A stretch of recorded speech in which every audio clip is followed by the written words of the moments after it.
ایک عورت کی حیرانگی۔ بسم اللہ الرحمن الرحیم۔ السلام علیکم ورحمۃ اللہ وبرکاتہ۔ کتابوں میں لکھا ہے کہ حضرت موسیٰ علیہ السلام کی خدمت میں ایک عورت آئی، کہنے لگی، حضرت دعا کے لیے آئی ہوں، میرے بچے زندہ نہیں رہتے، بچپن لڑکپن میں ہی فوت ہو جاتے ہیں۔ پوچھا کتنی عمر میں؟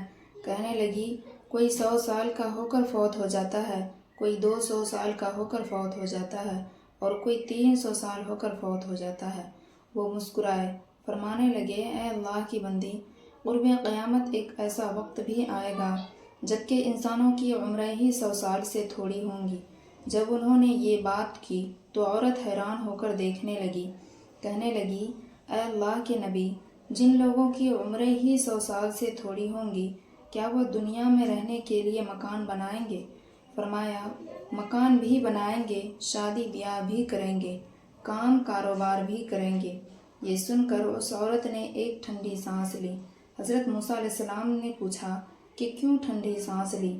وہ کہنے لگی، اے اللہ کے نبی، اگر میں کبھی اس وقت میں ہوتی جب عمریں ہی 100 سال سے تھوڑی ہے، اتنا تھوڑا وقت تو میں ایک سجدے میں ہی گزار دیتی۔ ہماری زندگی تو اتنی مختصر ہے۔